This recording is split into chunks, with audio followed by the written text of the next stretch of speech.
Hey everybody. I might be going it alone tonight unless somebody else wants to join in with me and has access to Home for the Holidays. I have the Blu-ray tonight. Um, I was looking around and you may be able to watch it on Amazon, but I think you've got to, get a free trial or something to Showtime or something like that before you can watch it. But you can do it that way and still watch it for free. What I say is to set yourself up for the trial and either immediately cancel it, which you should still have access to any movie that is on there, or set yourself a reminder and make sure you cancel it before they start charging you for it, because a lot of these places will give you a, a 7-day free trial or whatever. And if you wanted to do it that way, you could do it that way. Sorry, Zoe was distracting me. um, and I think you can rent it on YouTube. It is available on Paramount Plus for those of you that have Paramount Plus already. And if you have a copy of it, like I do, you can, of course, watch it that way.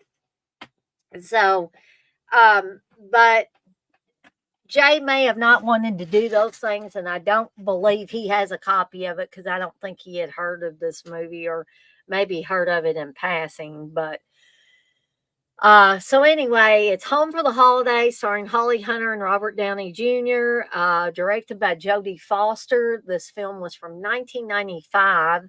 And for those of you that do have a DVD or a Blu-ray of this, I have my Blu-ray queued up 10 seconds in.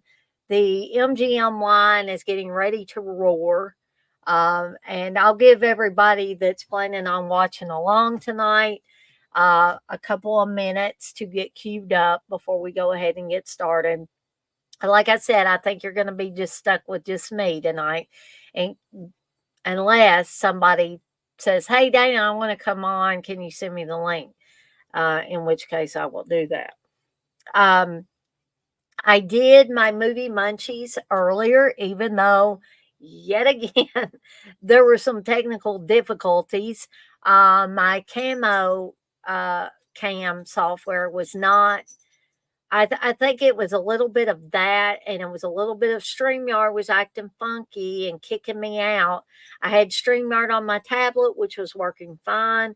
I had StreamYard on back here, and it kicked me out, just like it did last night whenever I was on there with Jay.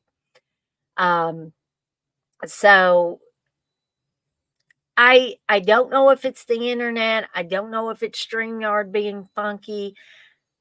I really don't know, but I told Steve that I was about ready to have AT&T get see. Yet again, we were supposed to get the top of the line, newest model of the modem or router or whatever you want to call it, and the one that the guy brought would not power up. And so he said, "Well, let me look back in my truck and see if I've got the next model down or whatever." But he did tell me to make sure that I called them, and of course I never did, and see if we could get the newer one.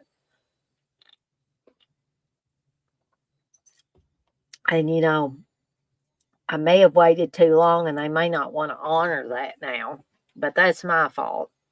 Um, Well, in any event, I'd like to have them come look at stuff because this stuff was working like a dream for over a year. And then all of a sudden it started, acting funky at times. But, anyways, um, we've got 7 people in here, but I don't see anybody chatting. I don't know if that's a glitch. I don't know if. If StreamYard or YouTube or whatever the powers may be, is keeping stuff from showing up in there. But in any event, I did the Phantasm Sphere popcorn balls, and I saw Blisswood left me a comment that they turned out beautiful. And I mean, they did turn out pretty, with that silver edible cake paint and glitter and all of that. So, yeah, they did. And you could basically use any color of cake paint that you want. You could do red and green ones for Christmas time, which is coming up. You could do black and orange for Halloween. A lot of people like to do popcorn balls for Halloween as well. But I did that, and I've still got to pull the video for the Thanksgiving Highway to Hell that me and Steve did yesterday. I forgot to do a recording while we were on our way to the movie theater. So before the movie started, we did about like 58 seconds, 60 seconds, something like that. Little precursor to the movie. And then, of course, I had to turn the sound down and all that stuff on my phone. You can't really be, or you shouldn't be doing things with your phone in the movie theater. And then afterwards, when we were on the way home, of course, me and Steve gave our thoughts on that. So that is forthcoming. However, I haven't pulled all that video or pulled the video off my phone. It's about probably 8 minutes or a little over 8 minutes total. So it won't take too much out of your day if you want to watch that once I get that up there. Okay. So I don't know how many people are going to be watching because nobody's really chatting, or not that I can see. So I'm going to go ahead and get things started, and we'll just go from there. So here we go. We'll do the 3, 2, 1 and get started here. 3, 2, 1. Press play. And the line is roaring now.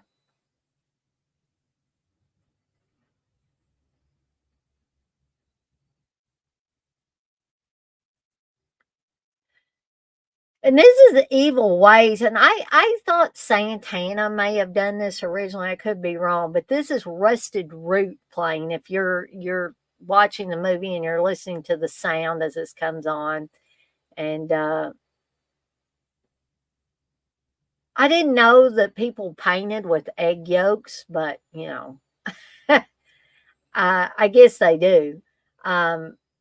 Blissful might be able to clue me into that.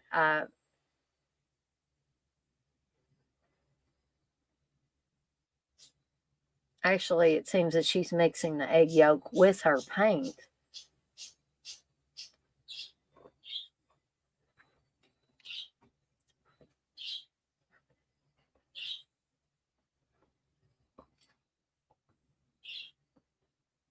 Now, I've dropped down to 5 people now, so. And Dylan McDermott is indeed on here. Holly Hunter, Geraldine Chaplin. I don't know if we've seen Robert Downey Jr.'s name yet. Steve Guttenberg. Claire Danes is on here briefly in a few scenes. Cynthia Stevenson. And Mr. Charles Durning. Probably miss Robert Downey Jr.'s name, but he is definitely in it. Amy Yasbeck is in a really quick scene. I was reading some reviews about this movie. The people said it was awful and like the worst. And then they didn't like Holly Hunter. I'm like, man, why are you being so hard on Holly Hunter? I don't think she's a bad actress at all. But I figured more people like this movie, but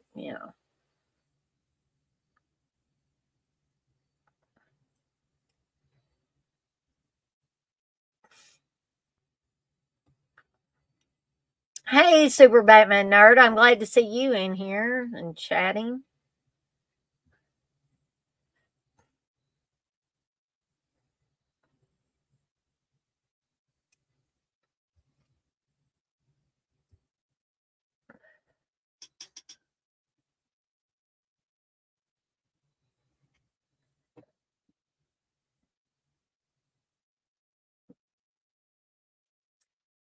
I always wanted to read the short story that this is based on by Chris Redant.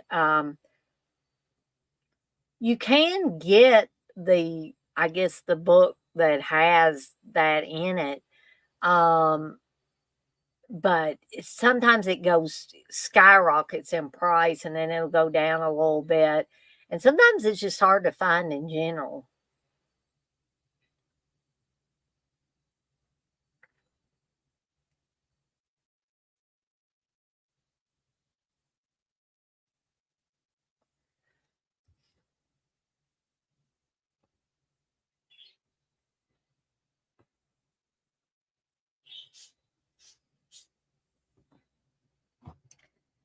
And I'm forgetting what the man's name is here. For those of you that are watching, but for those of you that aren't watching, who the heck's she talking about? But he's been in a lot of other movies, and I'm just forgetting his real name here. But he in this movie he's playing Holly Hunter's boss. She works at a museum. I guess redoing, I guess damaged paintings. I guess she's her mother later on says, "You're squandering your God given talent filling in the holes on some dead people's paintings."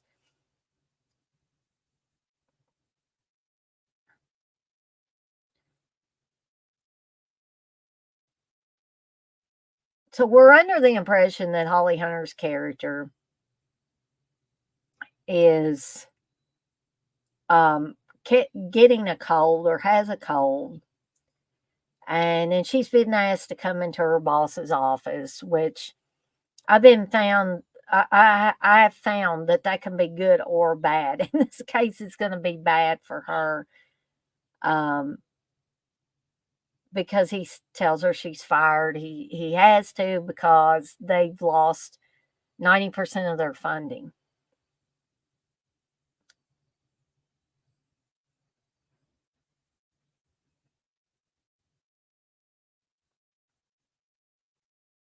So this is what you would call a really bad day.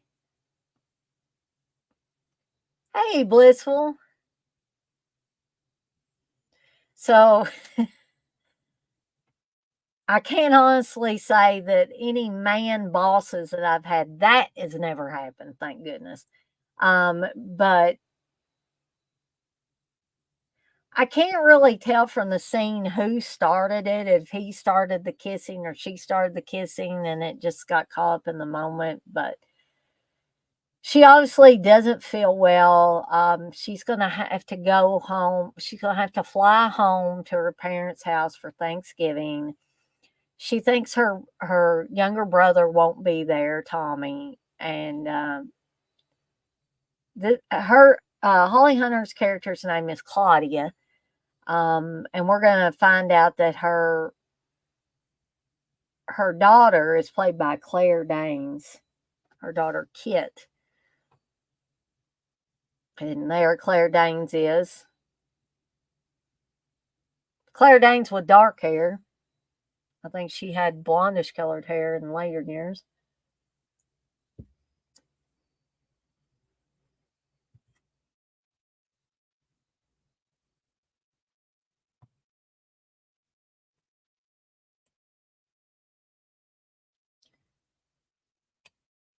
So her daughter, Kit, is driving her to the airport. And, she's already really had a sucky start to her day.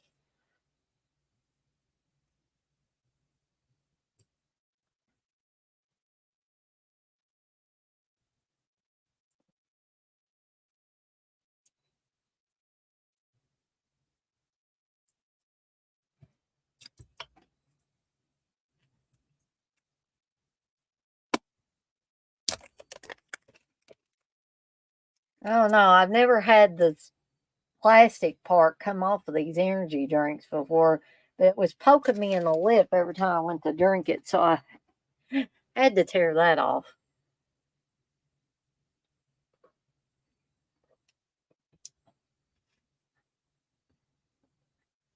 Actually, I'm hoping Jay's okay because usually Jay will tell me if he can't or he's going to sit this one out.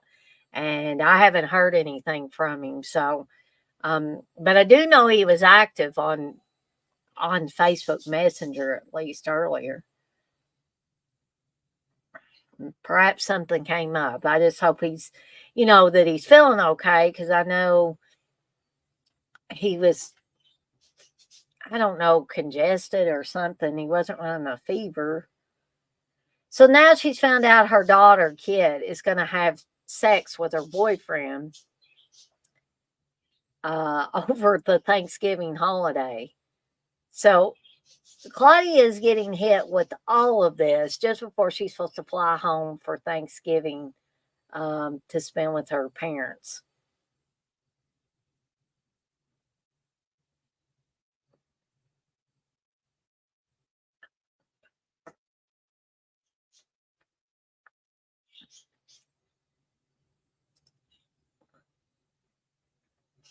And you see, Claudia has a coat there, and unfortunately, the airport is, of course, packed with people, and she's going to end up dropping and losing her nice coat on the floor of the airport. Thank you, Blissful. Blissful says, please hit the thumbs up. Thank you. And you're seeing that other children, adult children, are having issues with their parents. There, you can see she dropped her coat there. And then this lady has been on several movies as well, and I'm forgetting her real name too. But she's being a super annoying airline passenger right now because Claudia doesn't feel well. This is back in the days when you could make calls from the airplane, and then the woman is telling her, that stuff you shop your nose is addictive, but I guess you know that. And so she's calling her brother, Tommy, and his answering machine's picking up, and she's just about had it already, and she doesn't like to fly. And you can tell there, if you're watching this, that they're getting some turbulence.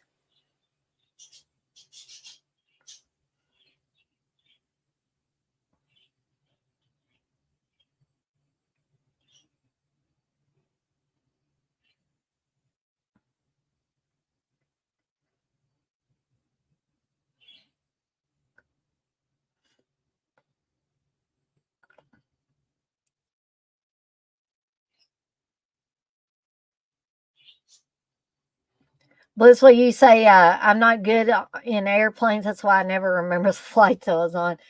Um, I've only been on an airplane once in my life, and that was back when Steve and I hadn't been dating very long, and we decided to make a trip to Texas, and we went to Austin, Texas, and of course we had to fly because Steve didn't want to drive all that way, and I was nervous at first, but I after a while I was fine. Actually, when we were up in the air, I was fine, and thank goodness we didn't have any turbulence.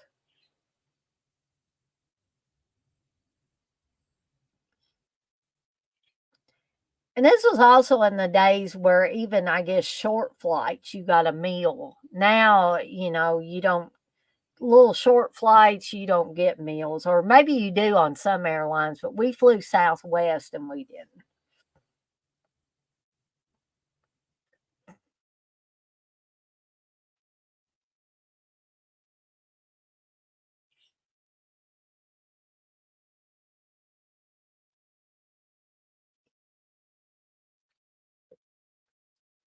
And there's Charles Durning and Anne Bancroft playing her parents there.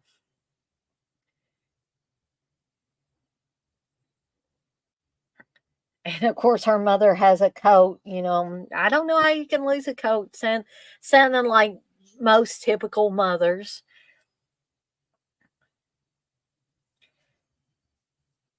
And somebody also said in a review that they don't know why Charles Durning agreed to be in this terrible movie. And I'm like, I don't see what's so wrong with this movie. I really don't.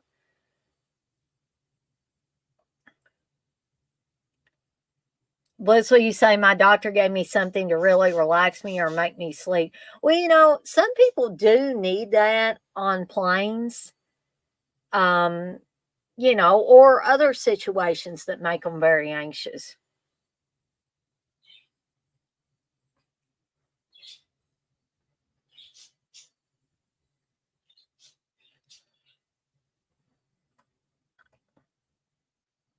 Super Batman, now what's the feet scrunch trick? What's that? I guess I'm not familiar with that.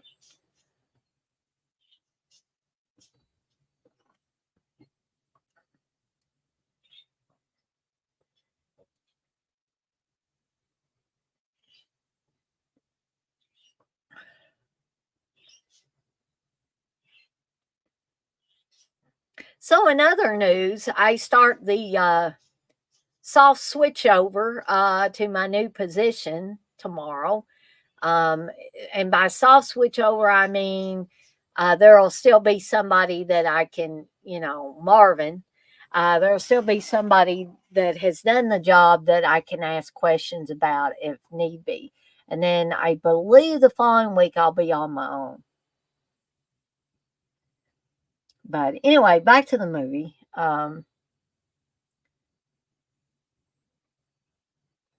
So she's petting Frank the cat, and he's hacked up something. Looked like it was part of another animal, is what it looked like. I thought at first maybe it was supposed to be a hairball, but it looked kind of weird.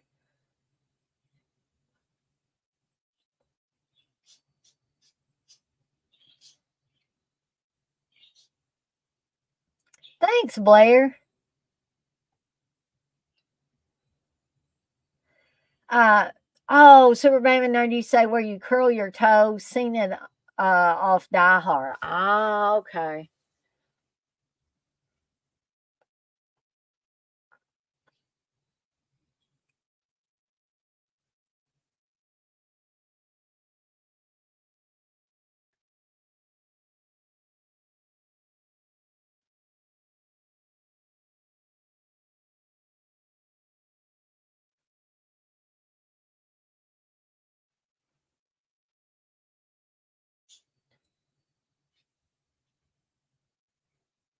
Again, I think Anne Bancroft's character of Adele is, being like a typical mother. They worry about their children. They there's going to be a scene here where she comes and kind of leans over her mom's shoulder and gives her a hug, and her mom's like kissing her cheek or whatever, and taking her face in her hands, and she feels fever.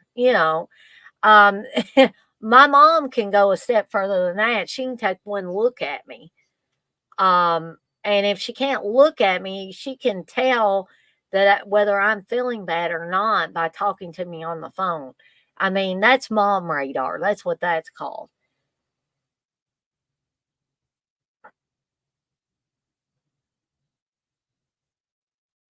Ah, blissful. I didn't think of that, but yes, the you say Dana the silver paint would look beautiful on snowflake cookies.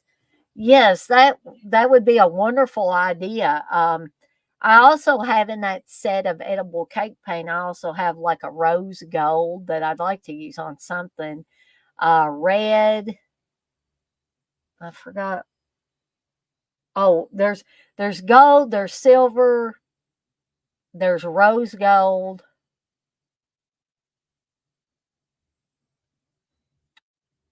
I don't know. I'm forgetting if there's another one.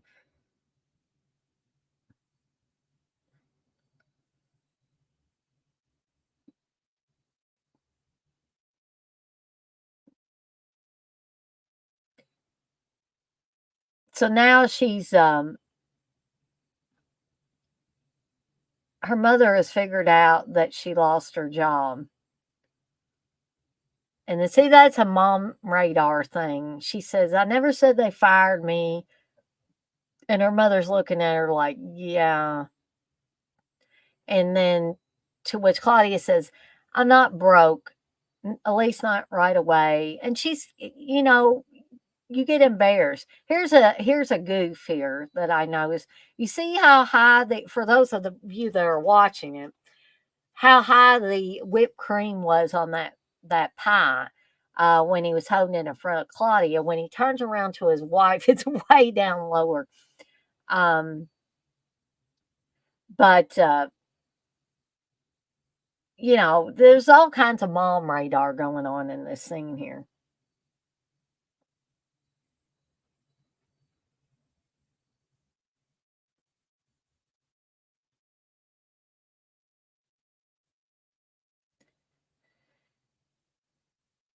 So I think this is where Claudia is going to go in the room with her mother, and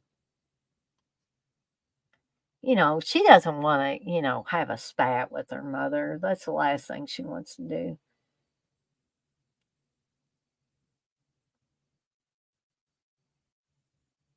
And this is where she says, you need a prescription.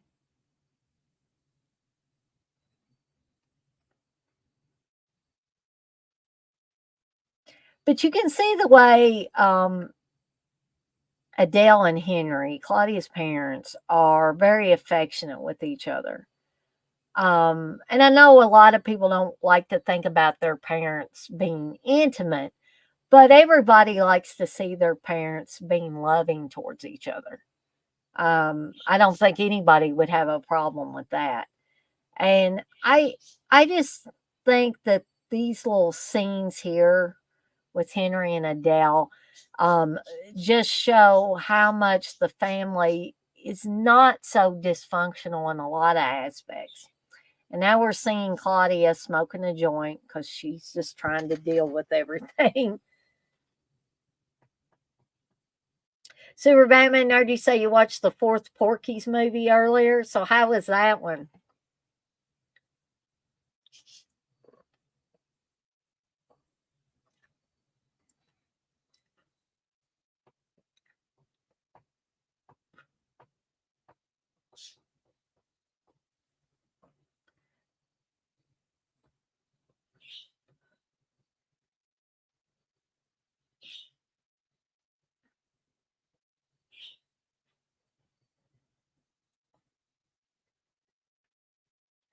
And I'll interject here a little bit while there's not a lot of action going on the movie itself to remind you. You say it was awful, Super Batman Nerd. Okay. I don't think I've watched that one, so I'll probably stay away from it.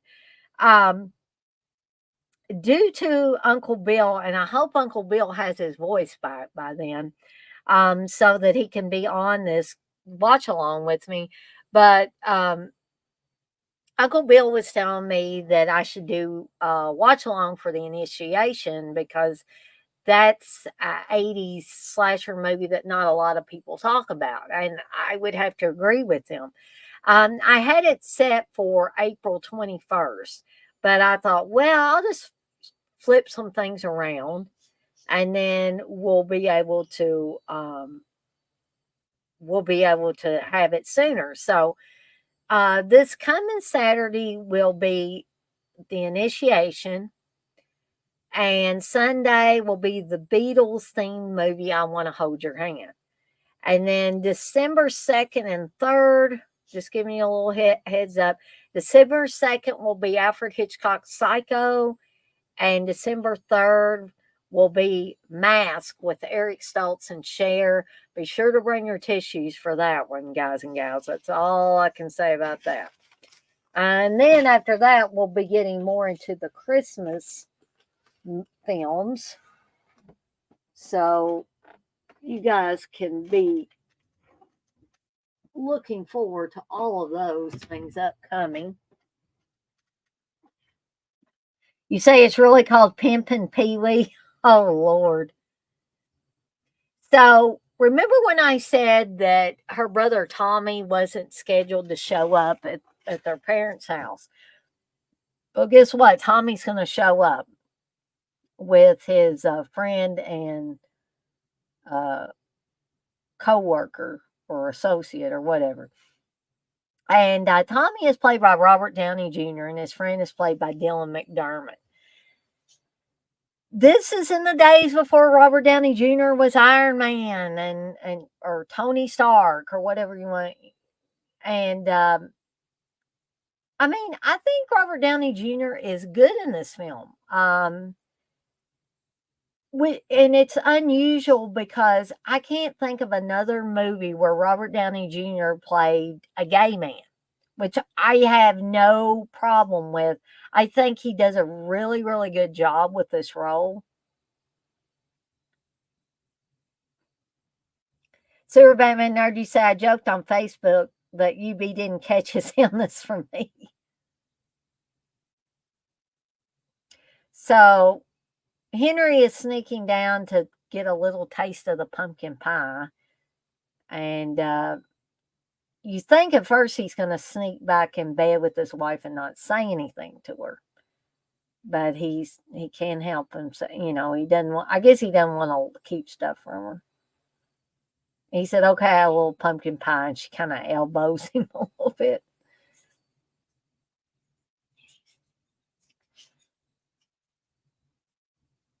So, and I realize all brothers are not like Tommy, because you're going to see here that he's going to take Polaroids of Claudia, and Claudia's in a shirt and panties, and he's going to lift up her shirt and take a picture under the shirt. You know, but I don't think it's like, it's not like weirdo brother. It's just like mischievous younger brother, you know. And there's Dylan McDermott there playing Leo.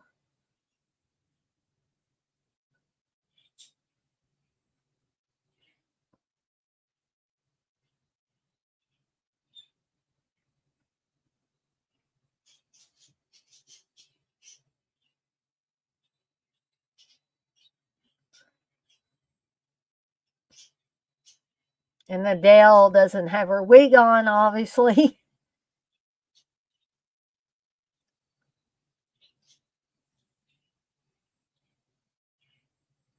And you'll notice that Claudia keeps asking Tommy about Jack. Jack is Tommy's significant other, his partner. And at this point, she thinks that something's happened between Tommy and Jack, and nobody told her, and that now that Tommy is with Leo.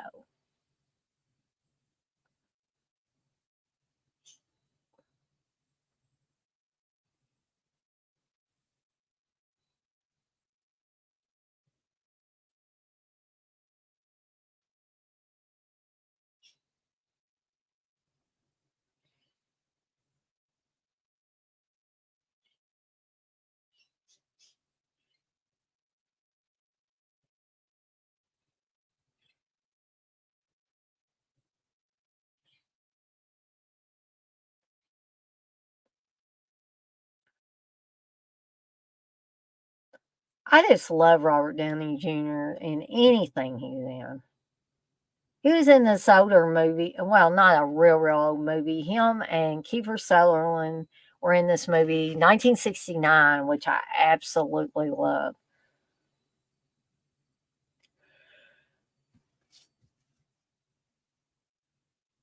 A Super Batman Nerdy said the thing that got me on Pimpin' Pee Wee was that it's supposed to take place a few years after Porky's 3, but the trilogy was set in the 50s and the fourth movie had modern technology in it. Ah, gotcha.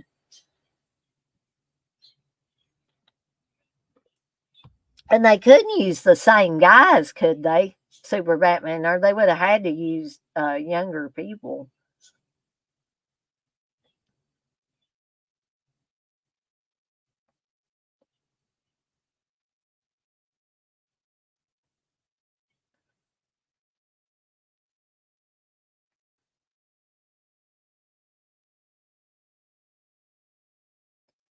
And I think that Adele knows that Tommy is gay, but I think she's trying to avoid the elephant in the room, so to speak, because she's trying to say is one big party for your brother and that boy Leo, a girl in every port. And of course, Claudia's like, oh, mother, Leo's with Tommy. They're together. And she kind of gives her a look like, well, that may be so, but I'm just ignoring it.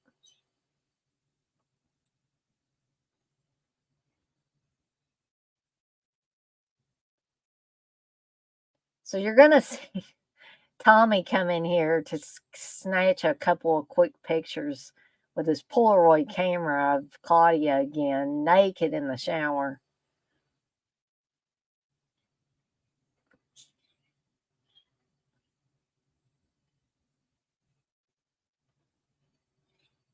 And here's the typical town Thanksgiving parade. Super Batman Nerd, you say, yeah, that the one dude that played Weed from Return to Sleepaway Camp played Pee Wee. Oh God! If anybody from that awful Return to Sleepaway Camp was in this, it had to be horrible. I don't even remember Weed from there. I'm trying to forget that movie.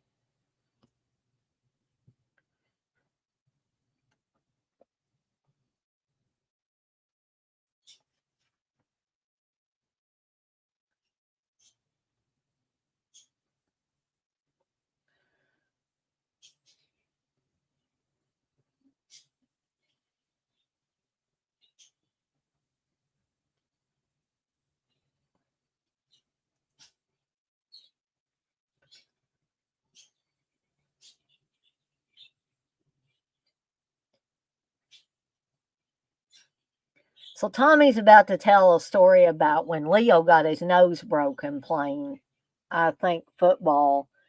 And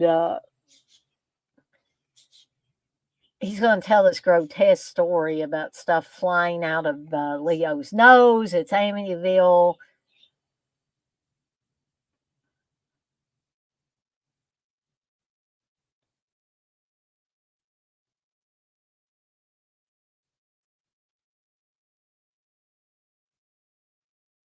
So the parents take him to the nasal specialist, and this movie talks a lot about points. Well, that's not the point, or the point is this. And then he talks about the guy was going up Leo's nose, and he must not be a big wiper. He smelled like poo poo on the fingers. I just always thought this story was just so hilarious. And they took out half his brain.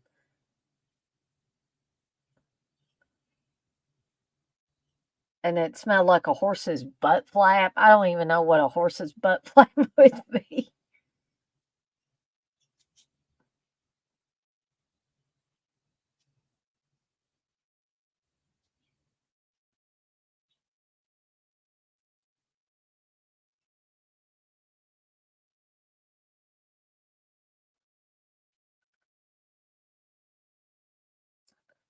So he says, basically it's he told Leo it was denial because Leo didn't remember it being this bad, and he said, well, it's denial. He said because it's basically something that would fly out of Claude's uterus. And so Claudia's she got a little perturbed and she got out of the car. Now they're trying to get her to get back in the car.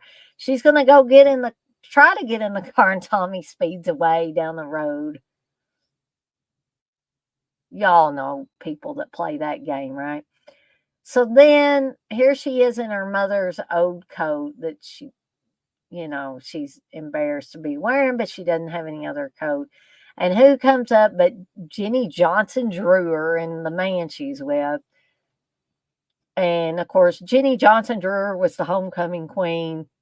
That's Amy Yasbeck, by the way, if you're watching this movie. Um, and this is not a conversation on the side of the road that Claudia wants to be having with an ex schoolmate of hers.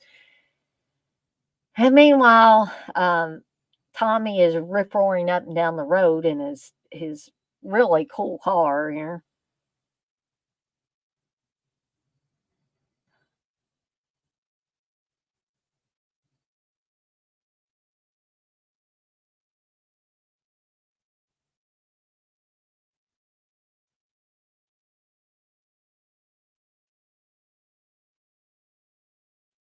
So Leo kind of comes to her rescue.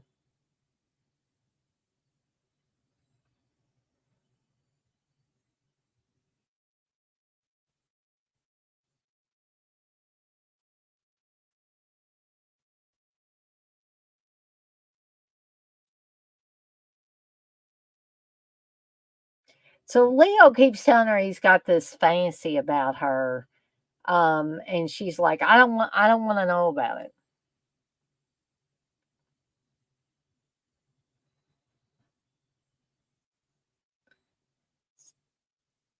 So she thinks that something's wrong between Tommy and Jack. He thinks Jack is somebody that she was with, and that's so it's a lot of misinformation or people thinking they know one thing and it's the exact opposite or something different.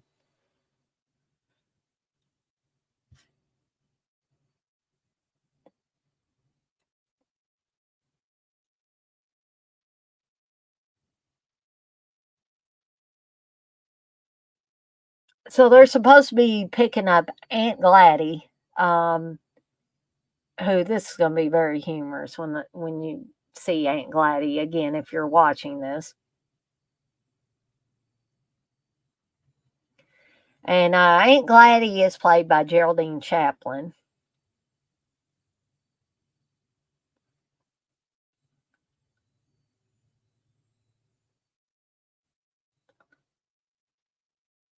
And she's doing the typical old person things, asking her if she wants to see a really big bowl. And Clay's like, no, thank you, not today.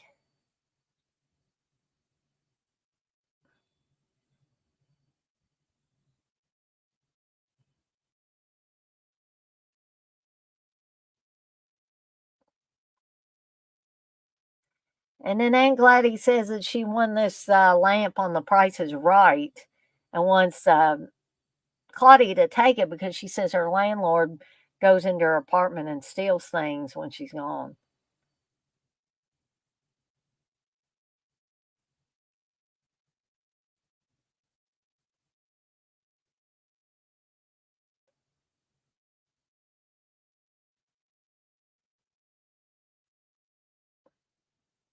So Aunt Gladdy just passed gas when Tommy shut the door.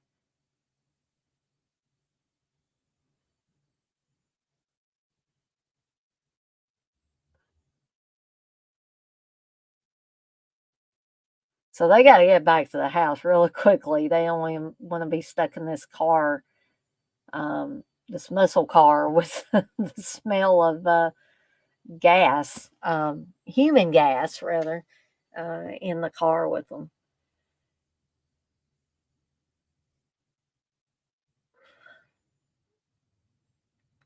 So, and then she flashes Tommy. I mean, it's not like she's got panties on. She's got older lady undergarments on.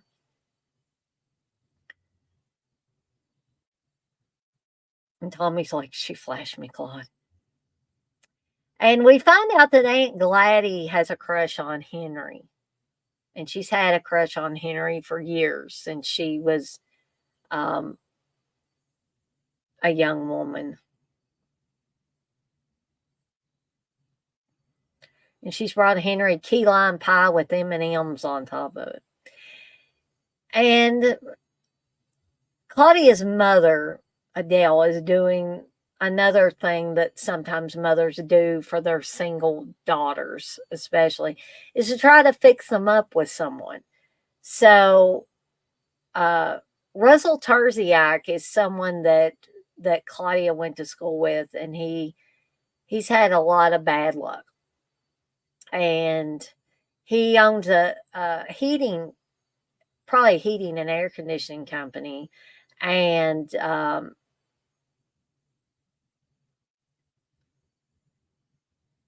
so Russell Terziak is played by the guy that plays Dolores Claiborne's abusive husband, but he's a nice guy in this. You feel sorry for him in this, but I just can't keep thinking about, oh God, he was in Dolores Claiborne, he was that abusive husband.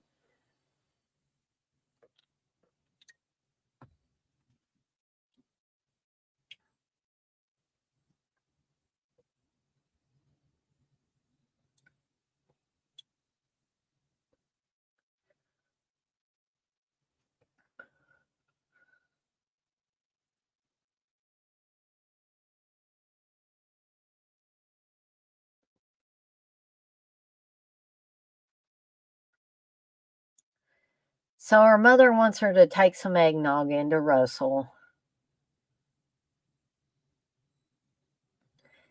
I mean, this is kind of sad, all the bad things that have happened to Russell.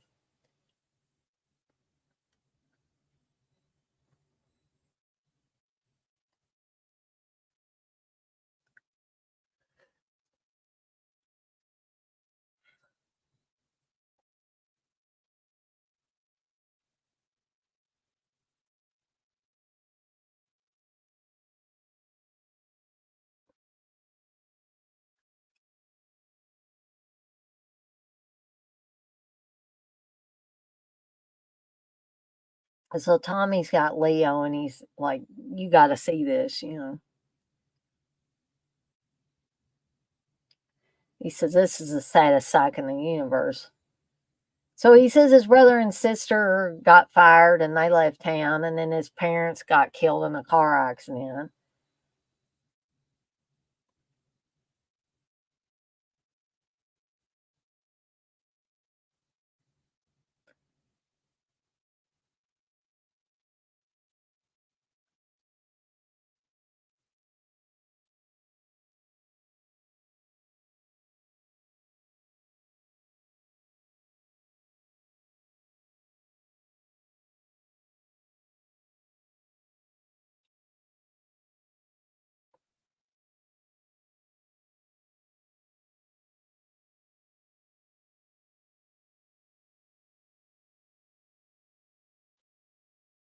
And then she says, "Didn't you have a girlfriend?" And then she went and married his best friend, so some friend. And you can still tell that he still thinks a lot of Claudia. He tells her how beautiful she is.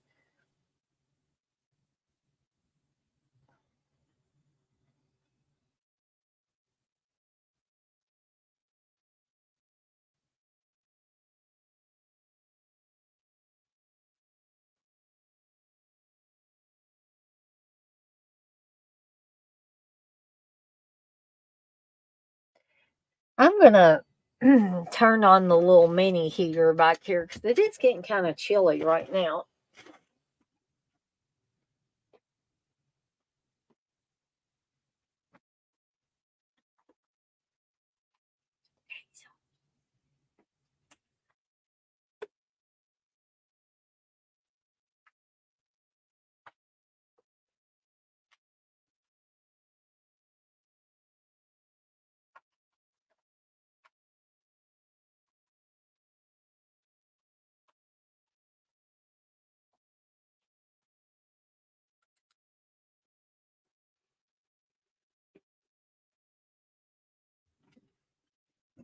Okay, so we're about to meet a member of the family that the others don't get along with really well.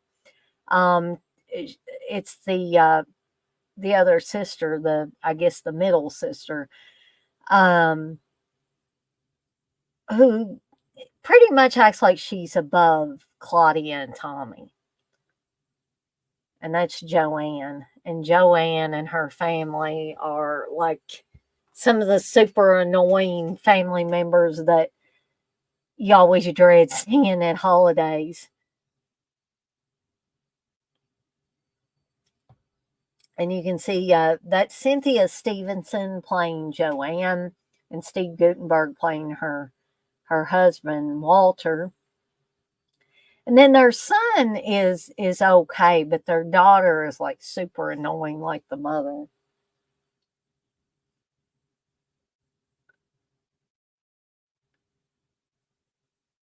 And Tommy, of course, climbing on the car, acting like a Tyrannosaurus Rex or something. Of course, he says, "Where you been? We ate already." And then Walter's getting all upset, but Joanne knows he's lying.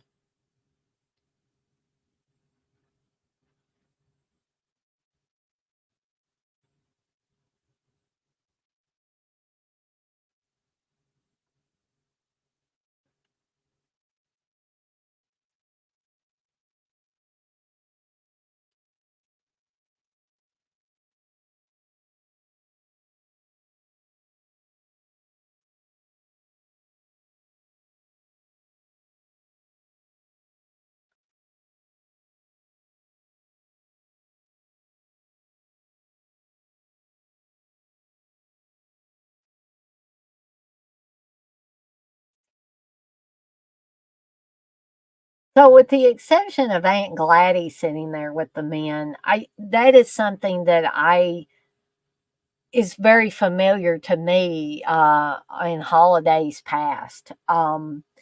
Is that the men usually sit around the living room, and then after they eat, of course, they tend to pass out and go to sleep.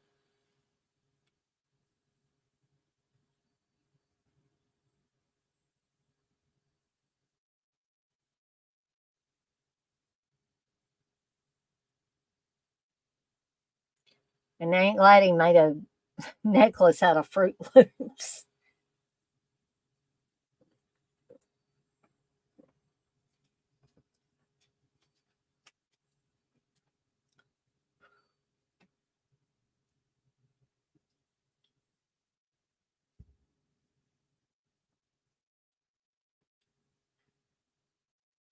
And Joanne can't, she's got to have her own turkey because she basically wants no part of the turkey that her mother baked.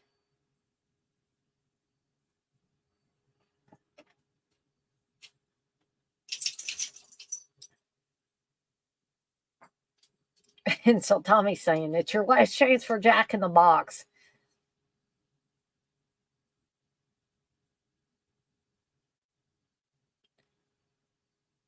And Joanne is the typical uptight member of the family. And she's going on about, "I can't do everything." And Claudia says, "Nobody asked you to." And everybody usually has at least one person in the family that's like that. They're all uptight and things got to be done their way. Um, my Aunt Pam was not uptight and she wasn't like Joanne, but Aunt Pam for years, it it bothered her the thought of us all not going to my granny's, her mom's, for Thanksgiving dinner. And then eventually it got to the point where Granny just didn't feel good enough to do it. And Aunt Pam wasn't trying to be mean or anything. It's just, it's hard for people to break with traditions. I'm like that too in some respects. But I think we all have at least one member of the family that acts like Joanne does. I'm not saying my Aunt Pam acted like Joanne does on here. I'm saying my Aunt Pam was just like, things would have to be a certain way or she would get upset. She would get bent out of shape in her younger days. Um, so Henry's trying to do the prayer before they eat, and he's getting things switched around. Like stuffing the snow and shoveling the turkey and saying, curse words, and I don't think he means anything by it. It's just the way he talks. And they were going to get turkey for Aunt Gladdy from the turkey that Adele cooked, and Walter just grabs the plate and said, "We'll get it," you know.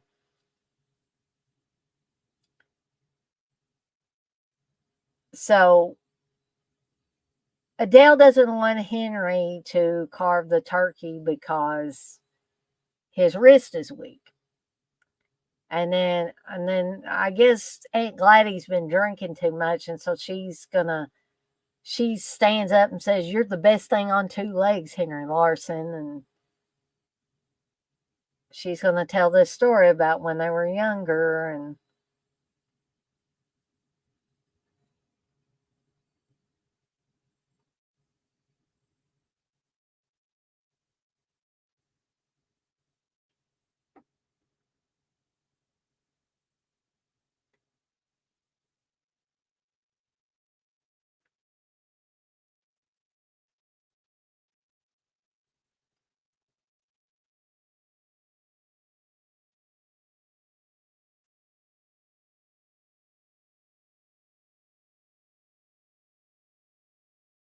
so she's talking about the first time she met Henry, when her mother, or I mean, not her mother, when her sister brought him over in 1952 for Thanksgiving dinner.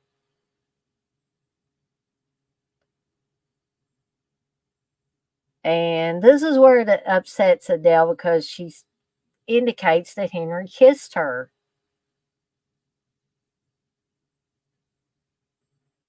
one Christmas Eve or something like that.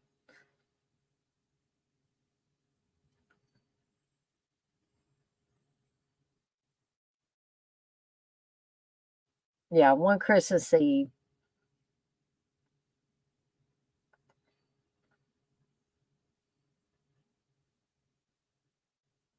And everybody always has this one older member of the family that makes everybody nervous telling these stories and stuff.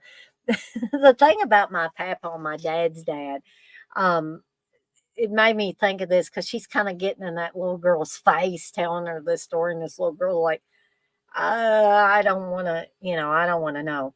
But my papa used to do this thing where he'd be telling a story and he'd be really into it. And then all of a sudden he'd stop and he'd look at somebody like he was daring you to say something. And so, that's what that made me think of.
So Tommy is, taking pictures of his nephew with the big turkey leg. And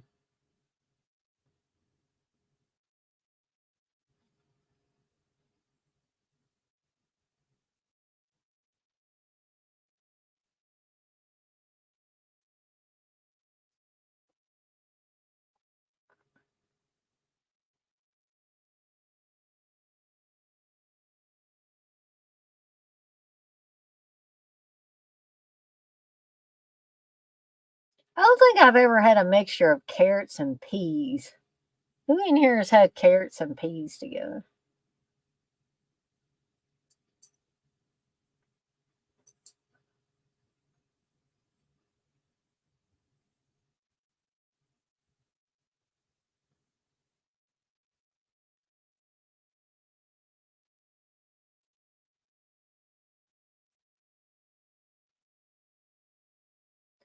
So we're about to come to a scene that always made me laugh.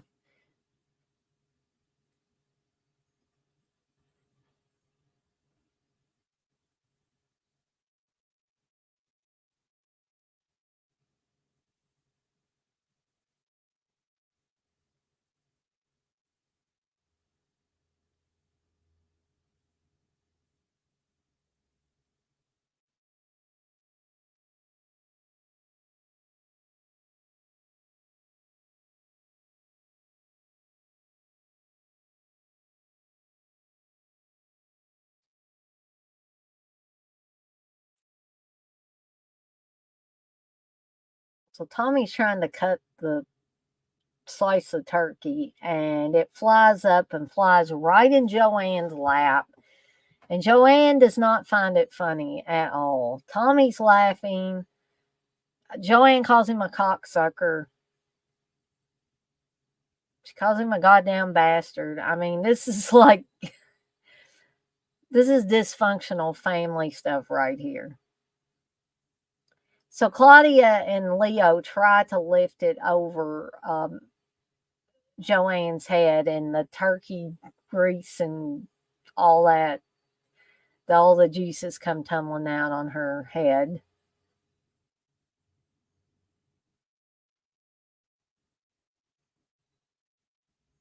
And the mother, Adele's got baking soda.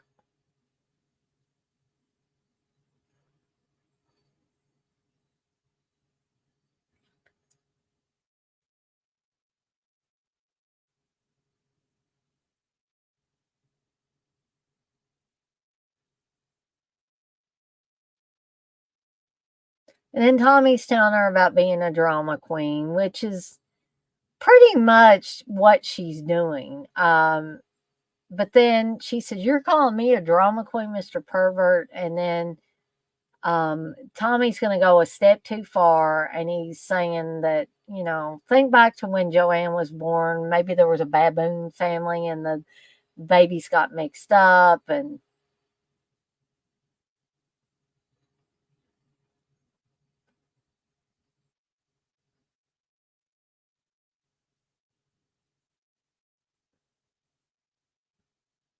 And she says, "You're calling me a freak." And he says, "No, I'm calling you a product of baboon loving." There's a distinction.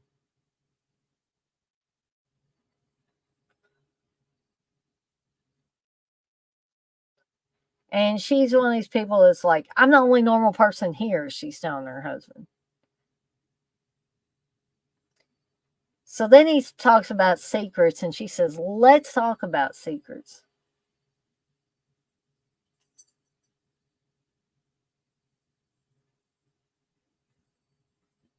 And she's saying, "Did you wear a dress? Did you wear a white veil or a blue garter belt?" And of course, Henry doesn't understand exactly what they're talking about at first. So it's out that Tommy and Jack got married on a beach. And she's grossed out because Tommy and Jack kissed each other on the lips. Very has a an inability to accept different lifestyles, evidently, is the best way to put that. Um, and at first, Henry is a little disturbed by this. And all his sister can think about, because they got married in Boston, was, "I have friends in Boston, Tommy. Do you ever think about that? How embarrassing."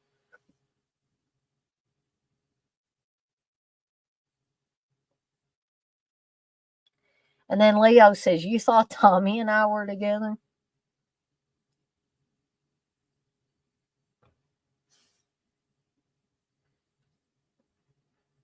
So, everybody thinks that probably at some time or another that their family is the worst family, especially on holidays.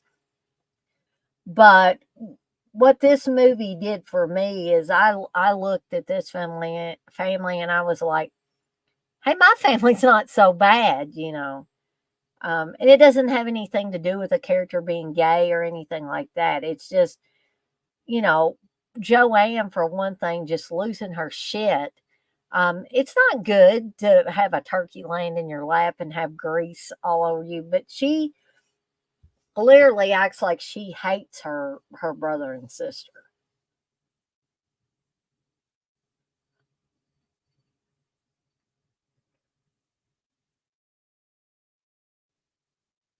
So then Tommy did listen to his messages.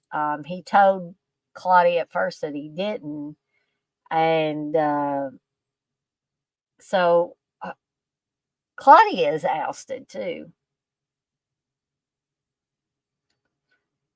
To which her dad says, "Nobody tells me anything around here." And now Gladdy is completely drunk. I think Adele says, "You know, my sister's losing her mind."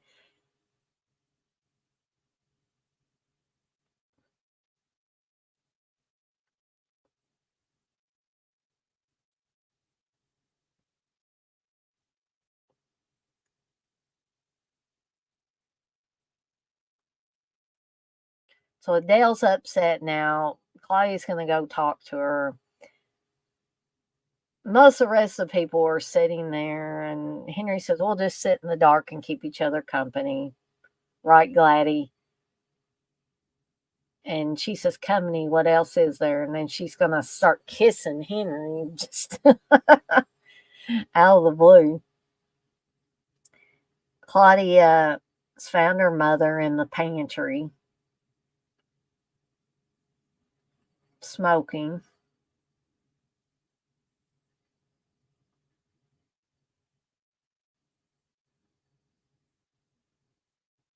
And she tells her mom, "Nobody means what they say on Thanksgiving, Mom. You know that."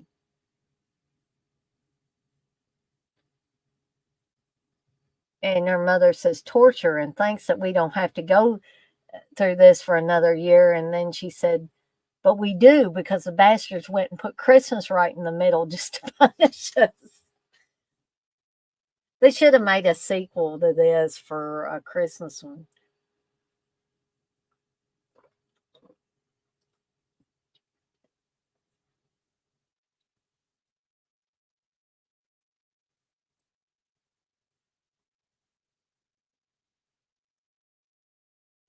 Claudia tells her everybody's okay.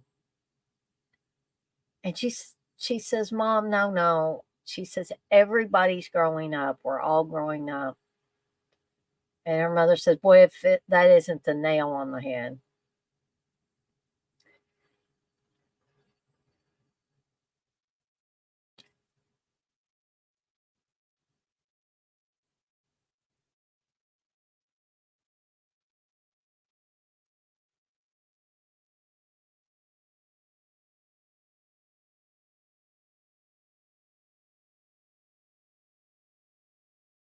So then Tommy comes in with two plates. He said, "What is this? A couple women on the verge of a nervous breakdown?"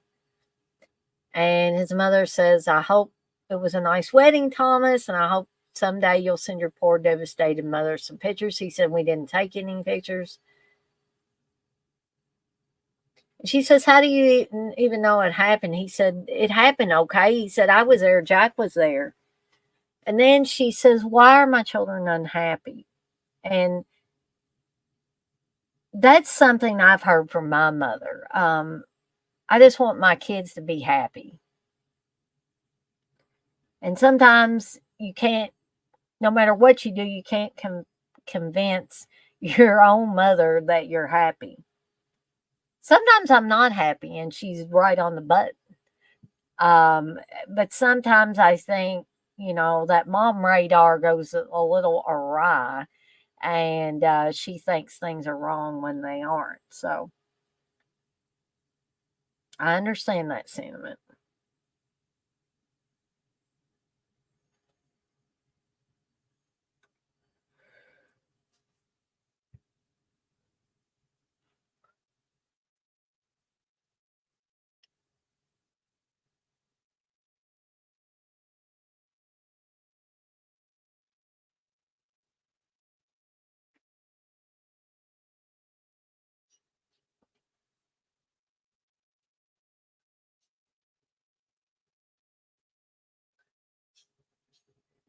So Claudia and Tommy are going to sit down for a quiet moment and have, they're just going to eat their meal quietly and share some time together as brother and sister because they're the close brother and sister in the family. They're the close siblings in the family. And you can see by them hugging each other.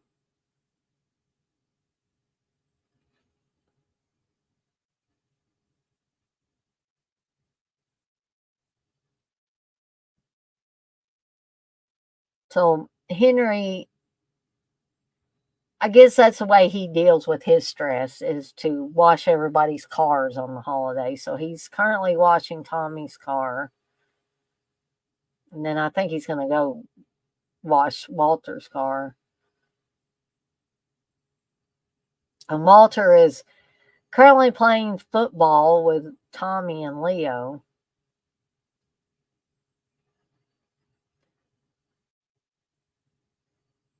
And Joanne's telling her mother that need to wash the tablecloth in vinegar and lemon juice right now. She says, I need to burn it in hell.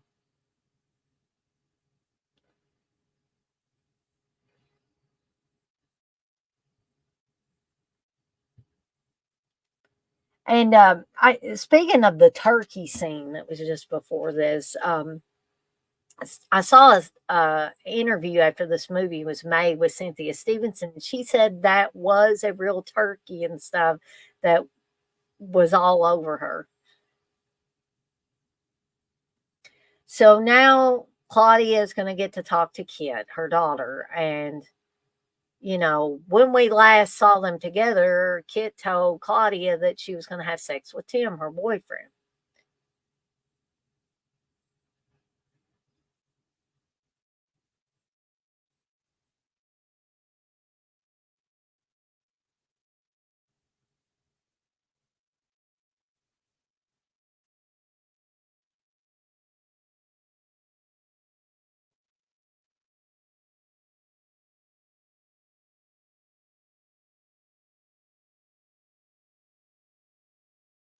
So Claudia has managed to get into the bathroom, and Claudia wants to know, if Kit has done what she said she would. And Kit's like, no, is that all you can think about? Sex on the brain? And she tells her that Tim's being the jerk all of a sudden, putting his hand up her dress and making noises like a horse. And of course, Claudia wants to talk to Tim's mother, and Kit says, no, I'll handle it. And they keep talking about this trip, vacation they went on where they went snorkeling and saw the angelfish. And Kit keeps telling Claudia, remember the angelfish? Remember when we went snorkeling? Remember how we just floated there? Just relax and remember the fish. So they're still playing football outside.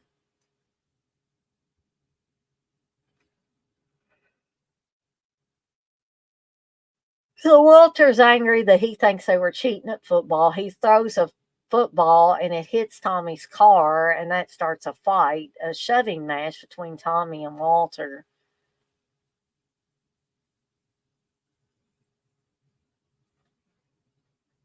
And Walter's saying, if you ever call my wife a name again, I'll take your head off. And he said, she's my sister. I'll call her whatever I want. And Leo tries to stop the fight, and Tommy inadvertently hits him in the face, in the nose.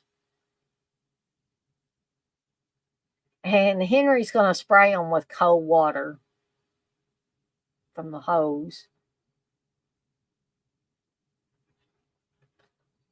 And Henry's yelling at the neighbors saying, go back to your own goddamn holidays.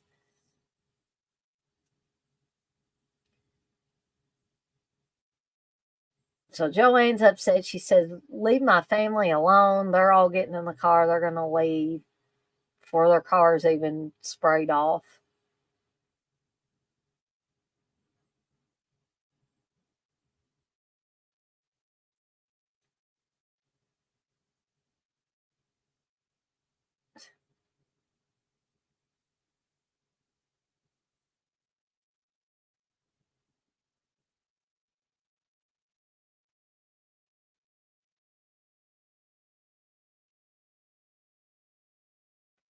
So Henry says, we're moving, can't take the shame.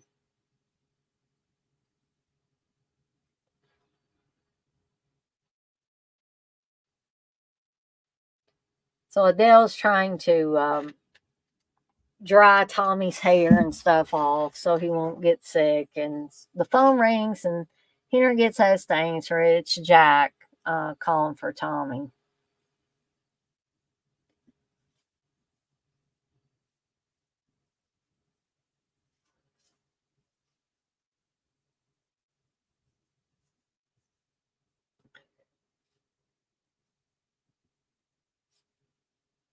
And Henry tells Jack, I think I mean this. Congratulations. You deserve a lot better.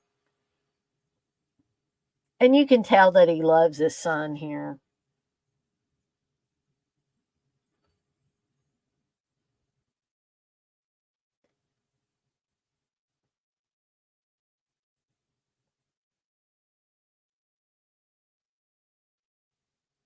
And Jack's telling Tommy, you're going to be fine.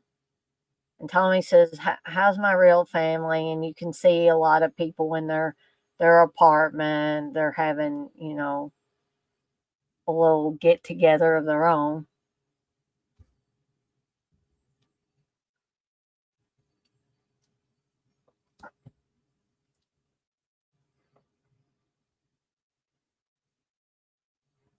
But he is lying to Jack a little bit. He says that Joanne has really grown. She's really changed.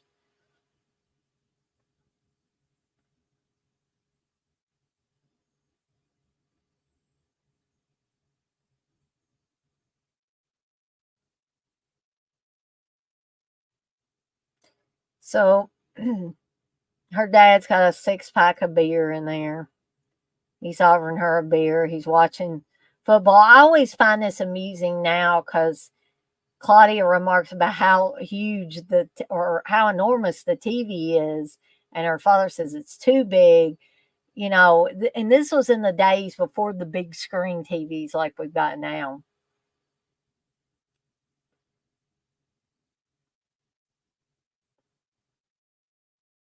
So now Leo and Aunt Gladys are, singing at the piano.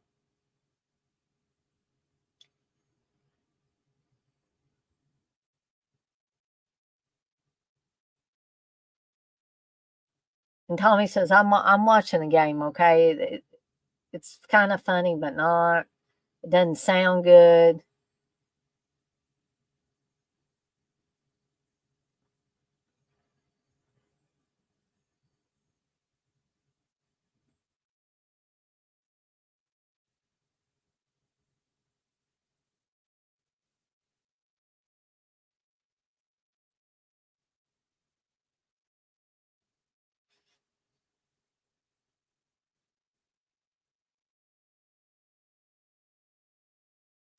So her mother, Clay's mother, oh, excuse me, Adele is needing somebody to take Aunt Gladys home and take Joanne her leftovers that she conveniently left, her mother says. Um, so Tommy says, Claudia, you and Leo go do it. I'm in my underwear and I'm all wet and stuff like that. So you guys can go take care of this. So they're going to drop Aunt Gladys off. And I'm going to leave the movie going. I do have to run to the restroom because I have been drinking an energy drink tonight, but I will be right back.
So now Leo is stopping to get coffee because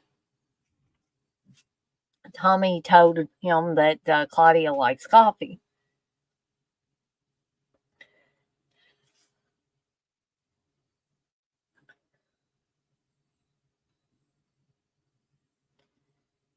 So Claudia's wanting to know, in the goddamn picture that Tommy showed you and me, was I naked?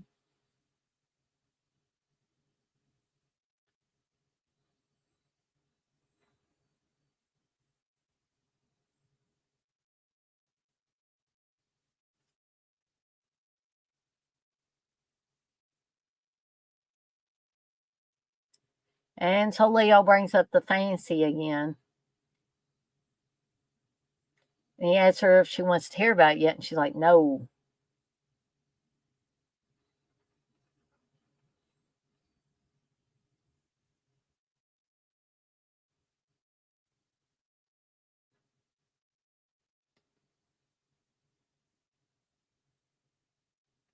So we're coming up on the scene between Claudia and Joanne in the basement because Joanne is exercising. She's on the Stairmaster because she's so upset. She got so upset she's got to go exercise. And they're ringing the doorbell and waiting for somebody to come to the doorbell or come to the door at Joanne's. And you know that Leo is obviously attracted to Claudia.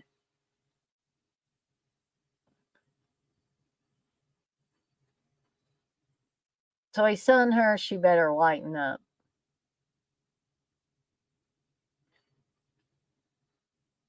And he's telling her all these stories and stuff. And she says, are you through? And he says, no. Give me the goddamn time of day, will you? And then they start kissing. And they're going to lean up against the door and be, making the doorbell ring over and over and over again. So Walter opens the door and kind of clears his throat. And Claudia says, oh, shit. I've left all her crap in the back seat.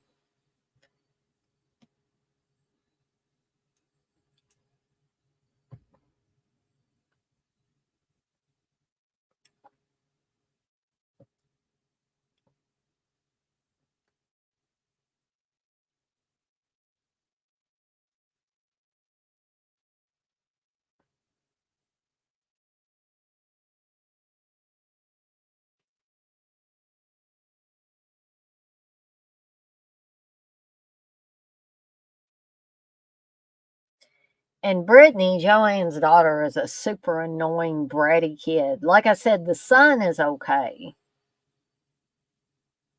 And Claudia is honestly trying to make up with her sister.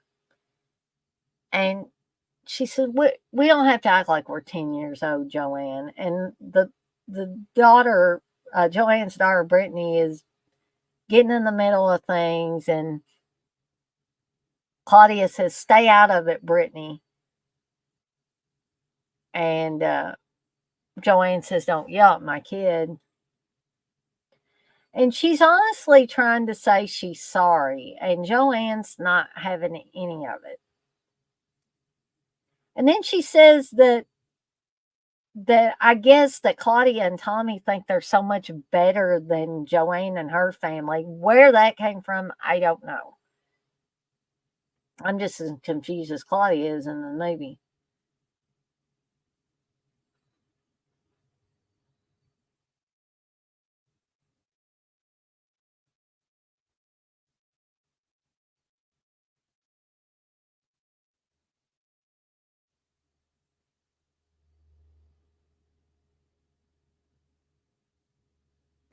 And Claudia just says, she's Joanne's saying, I have to do this and I have to do that. And you and Tommy, just ran away and living it up and no grown up responsibilities and have exotic little lives. And Claudia answers this the same way I would. You don't know the first thing about me, Joanne.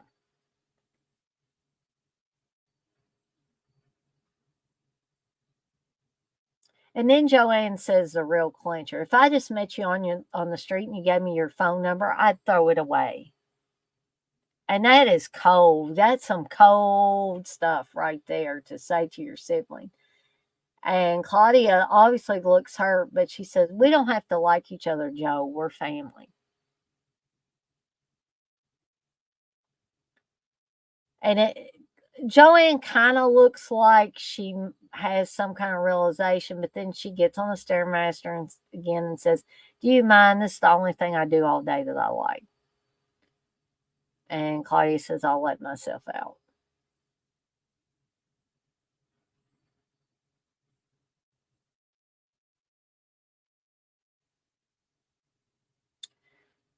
And Joanne starts crying here, but you're not really sure why she's crying. Is she crying because, hey, I hurt my sister? Or is it more self pity for herself? And that's one other thing somebody said in a review or a comment on this movie is that Joanne was the only decent character in this film. I'm like, no, she's not the decent person in this film.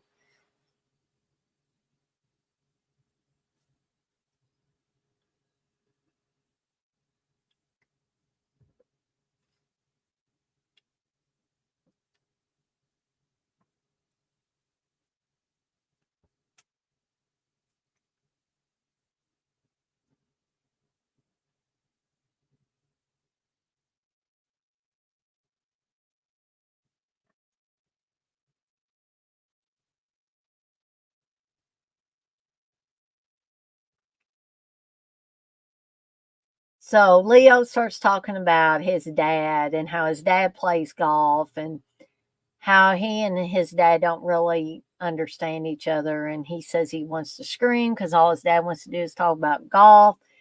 And then he says, but I'm guessing he wants to do the same thing. He wants to scream too.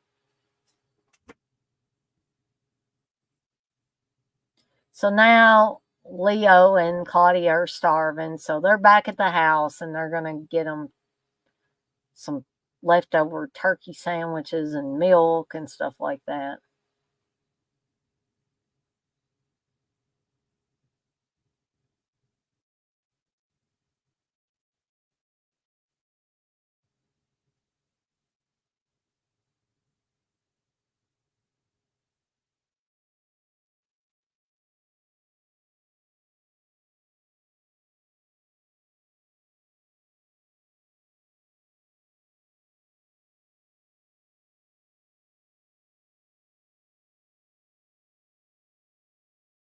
So now Claudia and Leo are making out on the couch.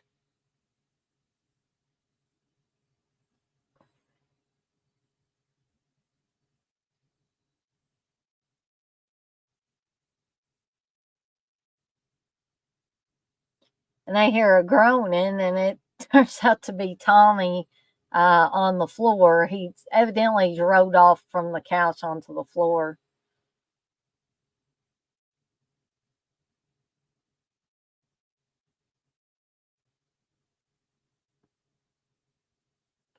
He's like, "So what's going on? What are y'all up to?" And then they start laughing, and he's like, "Oops."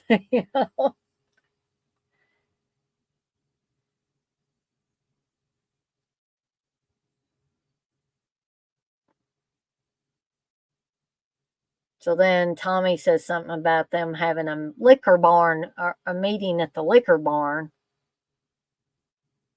Oh goodness, Wes. I don't know if I should say that too, but uh, Wes, have you seen Home for the Holidays before?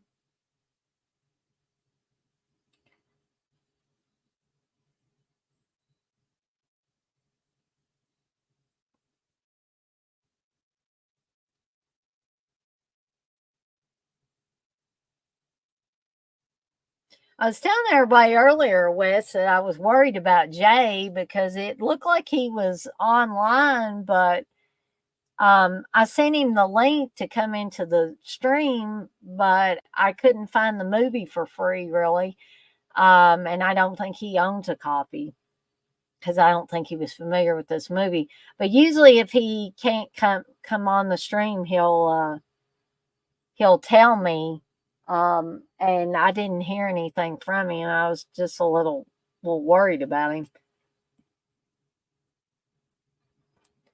So Claudia's trying to be smart, as she says, and she's trying to be rational, and she, she almost, did the deed with Leo, but now she's thinking better of it, and Leo's trying to talk her into it, letting him come in her bedroom, and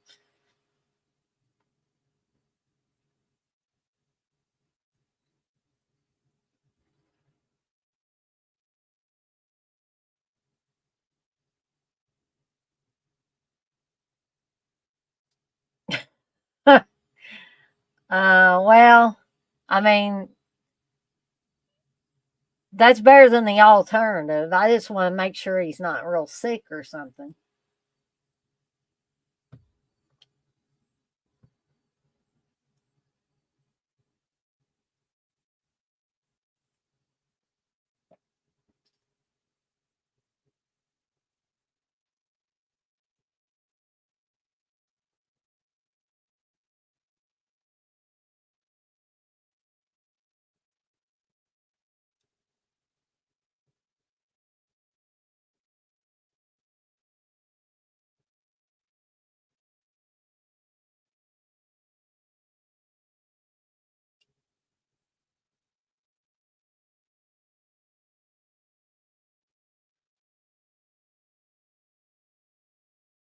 He sent you a message a couple hours ago. Well, I guess he's okay. I wasn't mad or anything. I just that was unusual for him not to message back and say, "Hey, I'm gonna have to sit this one out" or whatever.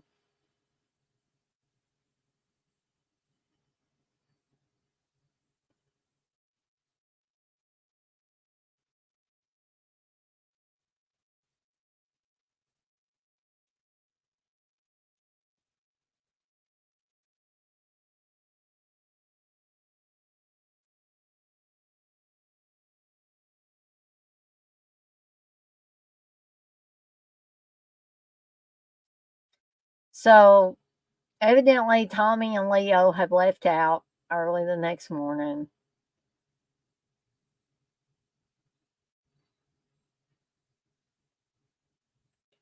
And Claudia's going to go down to the basement, and her dad's going to be down there watching, I guess, like Super 8 movies.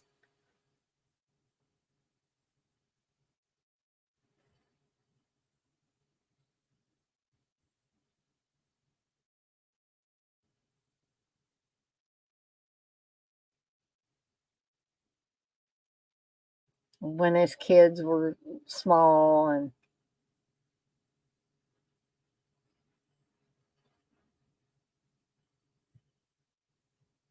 and Claudia remarks bunch of clowns when she sees her and her brother and sister, and her father laughs and says clown family. And I always like this scene here with Claudia and her dad, because it shows you know a, a child and her father who are very close. It reminds me of me and my dad and how close we are. Like I've always said, I was always a daddy's girl. And we get the feeling that Claudia is a daddy's girl too.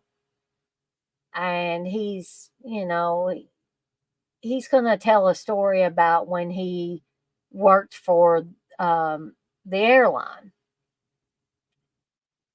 and he took his wife and his kids out on the runway to see one of the new airplanes.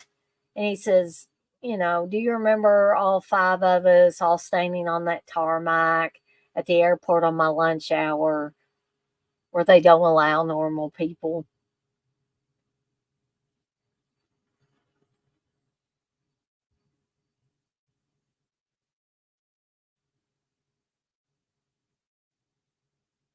He says the ground's shaking, and Tommy and Joanne are holding on to his pants for dear life. And he says, and that plane takes off, the new 727 at that time. And he said, when that sucker takes off, there you are holding on to no one, eyes wide open, just like your dad. And he says, you were fearless.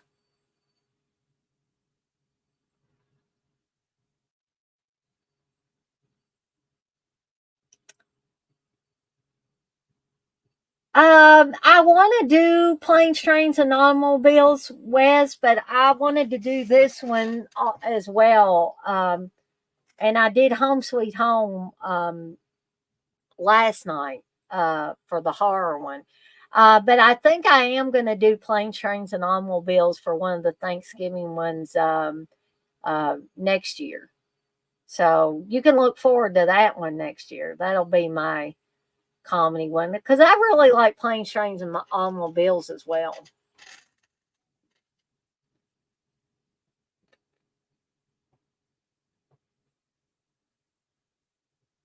So Claudia's getting ready to board another airplane to go back home to Chicago.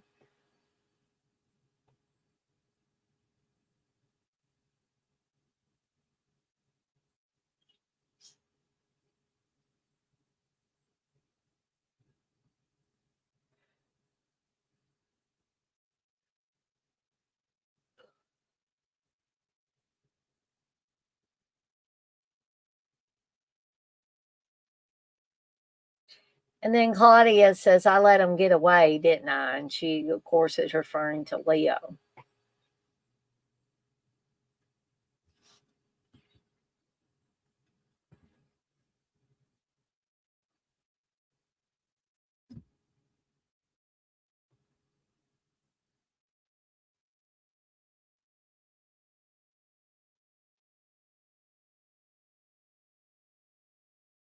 So she's got her a more stylish jacket, coat now.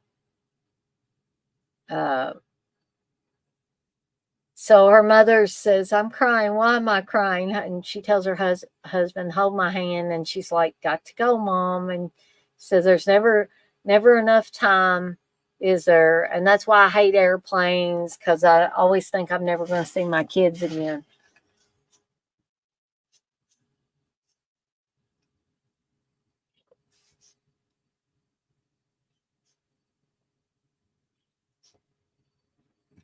'80s Betamax. That you say Robert Downey Jr. acted like he was in Night of the Living Dead in this? You mean like his acting ability? I thought he was great in this.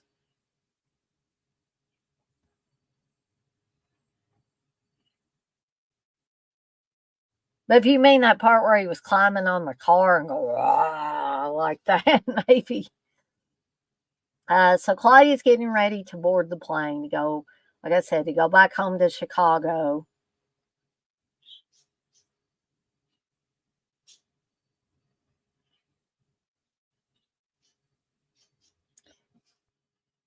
And we're seeing a lamp.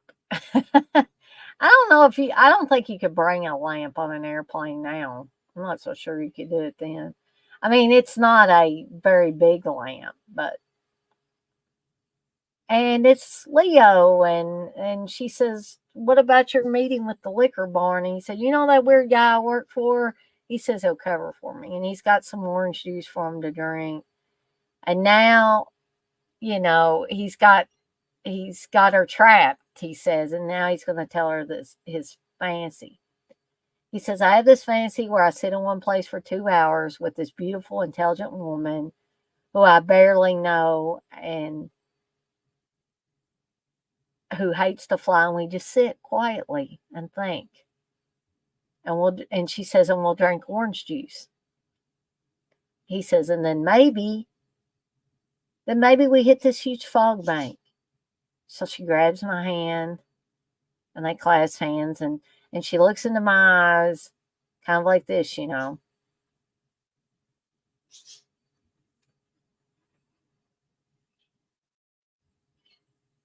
And then he says, well, maybe not. Maybe we just land in Chicago and I'll hop the next flight back to wherever I came from.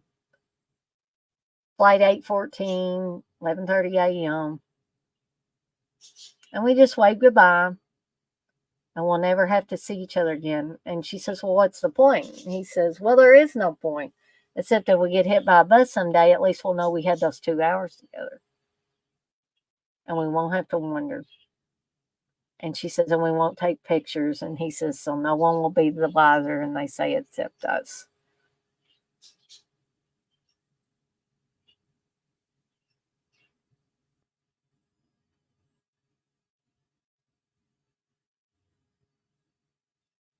And now we're seeing scenes, you know, this is supposed to be Henry and Claudia back when he was talking about the 727 taking off.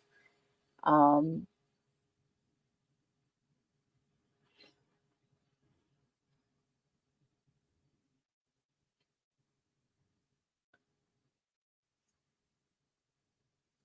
and then we're going back and seeing what's supposed to be Adele and Henry in their younger days, bowling, looks like. It's like it was in the 50s there.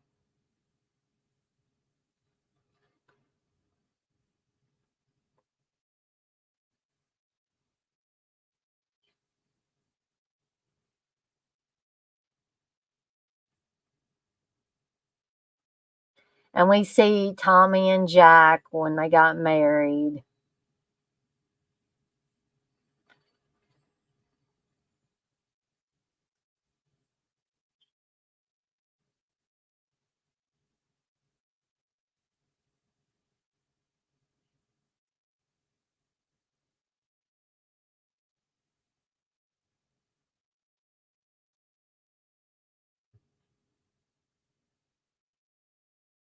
And we're seeing Claudia and Tommy as little kids playing. And then we see Joanne and Walter, I guess, when they must have first moved into their house, and they're happy and they're squirting each other with water guns.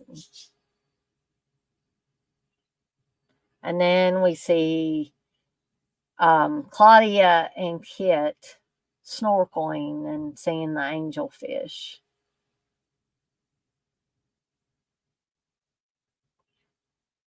And we're seeing Gladdy, younger Gladdy and younger Henry kissing.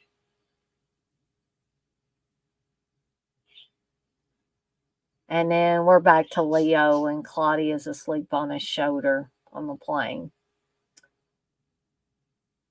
And we see the plane going through the sky, and then we're getting ready to have the end credit sequence where Janis Joplin is playing Piece of My Heart, which I think is a great way to end this movie.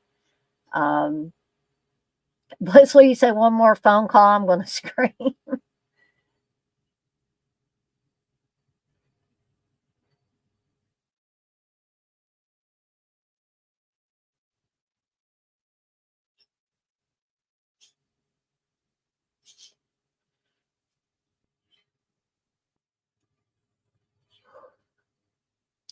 So I hope that you guys and gals that were in here tonight enjoyed.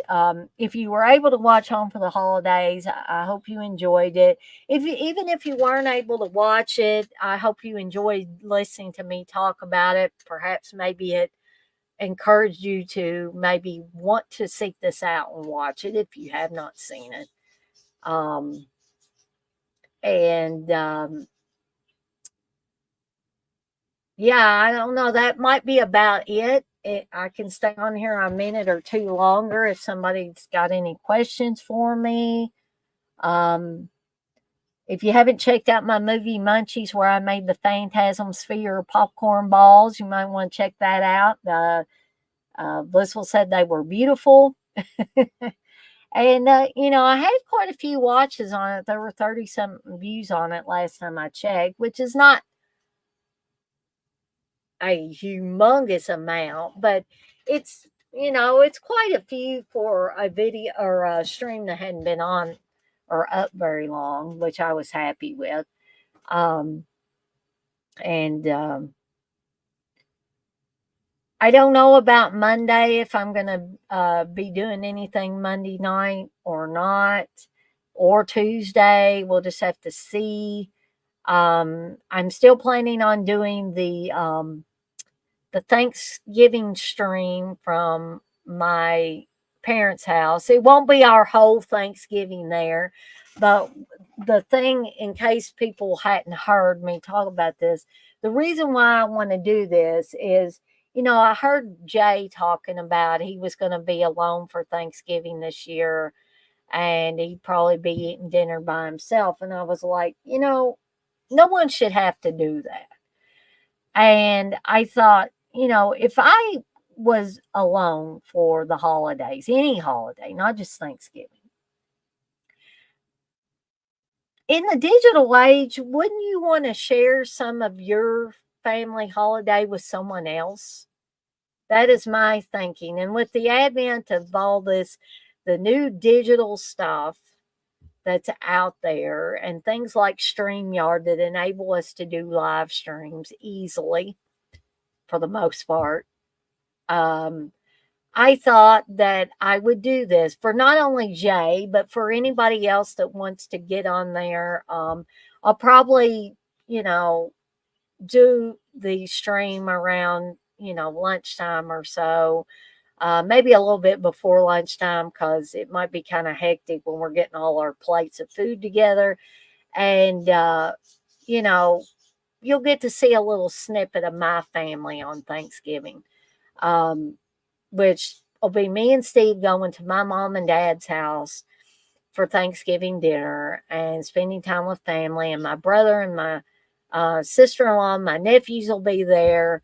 It won't be a real big get together, but it's good enough. It's big enough and good enough for me.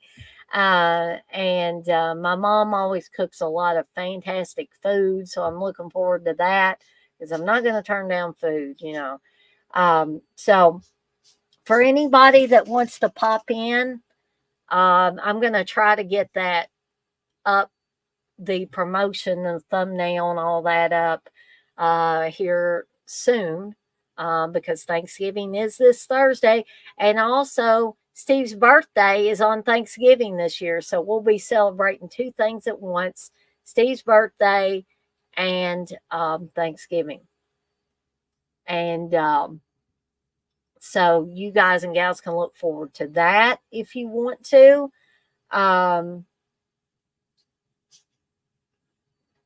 1980s Beta makes you say there's a Thanksgiving movie called 1986, The Thanksgiving Promise, you might want to watch sometime. I'll have to check that out, 1980s Betamax. I don't think I've seen that. I think I may have heard of it, but I don't think I've seen it. So I'll have to seek that one out. But, and then, of course, on Wednesday, I guess me and TJ will do the next part. We'll be covering the first 7 episodes, I believe, of Tales from the Crypt season 4. Believe it or not, we're already on season 4, guys and gals. And so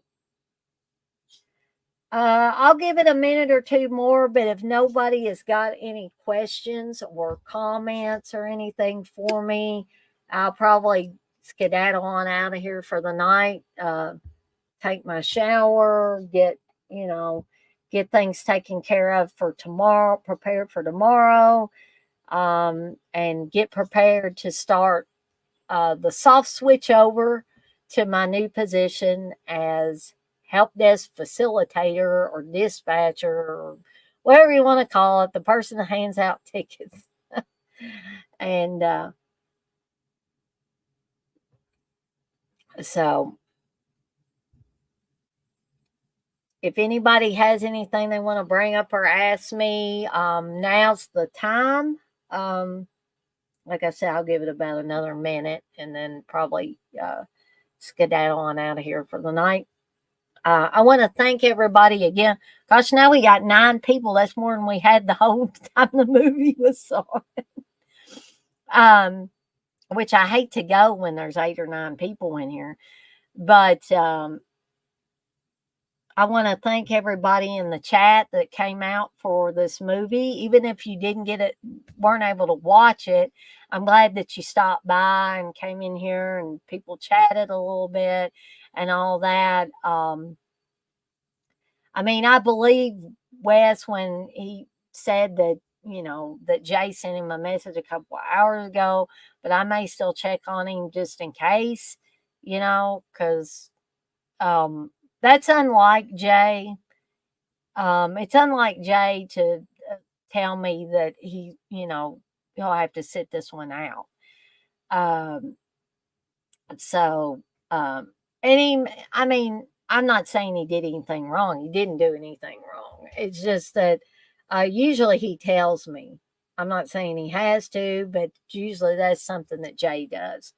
So, it is now 8:54, so nobody's really putting anything else in the chat. So I'm going to skedaddle on out of here for the night, and I'll see everyone on the flip side. Y'all have a good night now, and I'll see everybody next time. Good night for now.